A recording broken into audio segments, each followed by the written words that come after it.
The first ice cream cones were rolled waffles, and today's cones are simply modern versions of that. To make a waffle cone, they start with a lot of dark brown sugar. They add caramel coloring, along with some secret flavoring ingredients. They pipe water into the blender. It's ice cold to keep the batter from getting too sticky. A computer controls the flow of flour into the mix from a tank a floor above. They add vegetable oil as a giant beater mixes all the ingredients. The batter then flows out of the blender and into a refrigerated tank. At this point, the blend is the consistency of pancake batter, and an agitating blade keeps it that way. Next, nozzles deposit measured amounts of batter on a baking plate that looks like a moving waffle iron. Top plates flip down, and the baking plates roll through a gas-heated oven for a quick bake.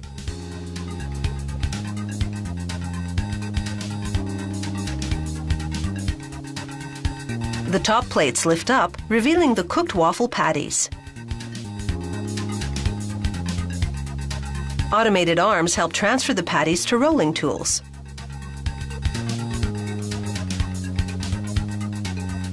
The tools grab the patties and twist them into cones.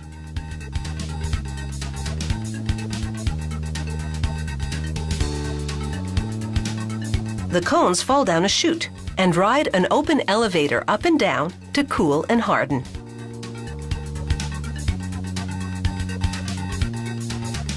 The waffle cones slide down another chute and move into lanes on a conveyor. Automated fingers adjust their position to prepare them to slide into paper jackets.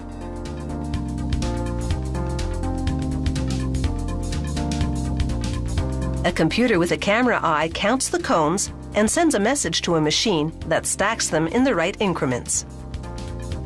Here, a technician activates a device that pushes on a ball inside a cone to test the cone's breaking point, proving this waffle cone can hold up to voracious snacking. Over in the sugar cone department, the baking plate system is designed differently. It makes patties that are fan-shaped and have a flat edge.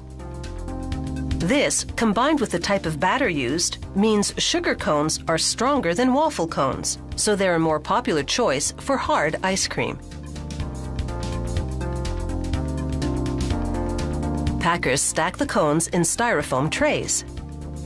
Then the packages travel through a curtain of high-density polyethylene film. A heated sealer finishes the wrapping job. An X-ray machine sends information about the contents to a computer that counts the cones and alerts the company to any problems. Next, automated arms pick up cartons and open them so the packs of cones can be inserted. Meanwhile, they mix up colorful batches of cake cone batter.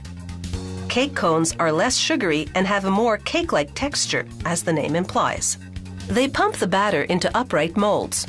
Cake cones are shaped very differently than waffle and sugar cones. They have flat rather than pointed bottoms. Metal cores plunge into the molds to complete the shape. This action also affects the texture of the cake cone, so it turns out flakier. They pass by a gauntlet of gas heaters to bake them. The cake cones then fall down a chute and head towards the packaging station. Unlike the other cones, they don't need a long cooling down period. They come out flaky and crisp.